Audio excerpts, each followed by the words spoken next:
we're going to talk about a family who lives every day with a genetic syndrome that's so rare it only affects 1 to 20,000. This Angelman syndrome is often misdiagnosed as cerebral palsy or autism due to lack of awareness. Characteristics of the disorder include development delay, lack of speech, seizures, and walking and balance disorders.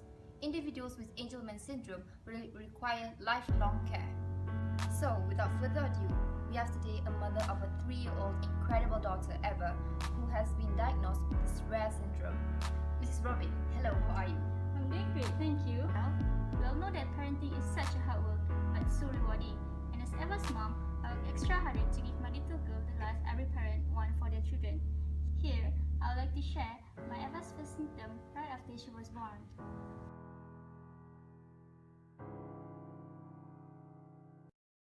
Our daughter was born on 20th May. When Eva was born, she appeared happy and healthy, and I thought she was perfect. But things quickly changed once I brought her home. Eva was often very upset, crying constantly, and at times almost uncontrollable. Eva had a lot of trouble feeding and had a very hard time helping food out. She appeared to be uncomfortable all the time. She also wouldn't sleep. It was heartbreaking and frustrating as a mom. Eva then was admitted into the children's hospital with a slight fever and mild dehydration. Eventually, she was diagnosed with a syndrome that was a big decrease in her crying, and she began to be frequently laughing and smiling. However, she faced sleeping issues and can still function without sufficient sleep. After Eva's first birthday, she was developing slowly. She had no speech and rarely made any babbling noises. I noticed these uncontrollable jerky hand movements when she became excited. Eva also appeared unbalanced and had a hard time making her first steps. She couldn't stand up and even support on her own.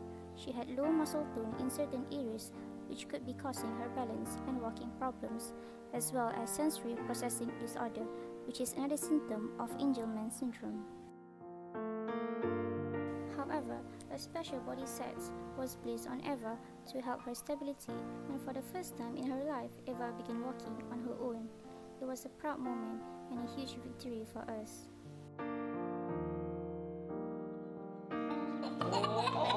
Interesting and inspiring story from a strong mom. For your information, Angelman syndrome is named after a British pediatrician, Harry Angelman, who first described the syndrome in 1965. He had observed several children who had similar features: unusual happiness, severe mental delay, no speech, seizure disorder, and similar facial experiences. Dr. Angelman initially called this order Happy Puppet Syndrome. Its name eventually changed to Angelman syndrome. Let's hear out more from our pediatrician, Dr. Amanda, explaining on the diagnosis and causes of the syndrome. So the Angelman syndrome has been suspected when the child have delayed their development and their syndrome's distinctive characteristic.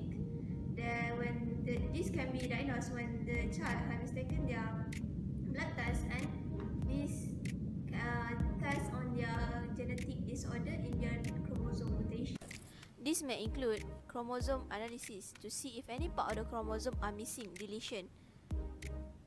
Second is fluorescent in situ hybridization, FISH, used to check specifically for chromosome 15 deletion when Angelman syndrome is suspected, or to check the mother's chromosome. Third one is DNA methylation, which show the genetic material or both of the mother and father's chromosome is active.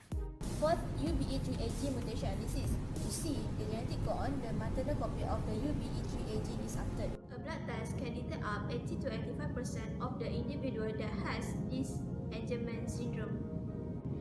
This is because observing the true condition of the chromosome. Angelman syndrome is caused by the genetic mutation of the gene UBE3A that located on the chromosome 15 on the brain. A gene is a single unit of the genetic material DNA that acts as the instruction for the way of individual is made and develops. A child inherits one copy from the gene UBE3 from the tissues, most of the body tissues. However, in certain cases of the brain, only the gene inherited from the mother is active. In the most cases of the Angelman syndrome, about 70% of the child maternal copy of the UBE3A gene is missing, which means there is no active copy of the UBE gene in the child brain. And about 5 to 10% of the gene are causes. Angelman syndrome is unknown. Most children is there, and explained cases are different conditions involving other gene or chromosome. Most children with the Angelman syndrome is important to know there are genetic changes that causes the condition between the age 18 months to 6 years, when the typical physical and behavioral symptoms appear. Any affected parents should be given the opportunity to discuss these genetic disorders and diagnose the implication with the genetic disorder with the doctor. Thank you. A short, brief, but very informative talk from Dr. Amanda. Now moving on, why don't we ask here, Mrs. Robin, how she manages good care treatments other than using the special pressure body vest that we share? Yes, over the next month, I will take Eva to many different assessments and appointments. These include physiotherapy, speech therapy, occupational therapy, working with a worker from Infant Child Development Program, acquiring a development pediatrician, genetic testing, neurological testing, especially in the EEG test, massage therapy, and a consultant with a orthopedic surgeon. Wow, interesting. Before we end, would you like to give a few words to the parents out there who's facing the same journey as you? I keep wondering what I've been doing, being there for her, no matter what, always. Help her learn new things and acquire many skills I can, and mostly just remain positive. Even though there is currently no cure for Angelman syndrome, we remain hopeful and definitely staying positive about every situation. She makes it that easy because she is so happy. She's my little angel, and I'm happy just the way she is.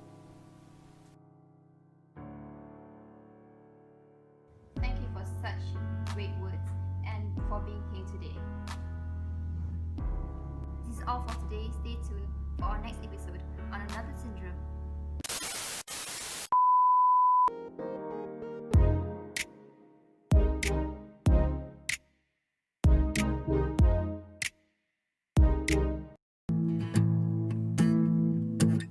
We keep this love in a photograph. We made these memories for ourselves, where our eyes are never closing, our hearts are never broken,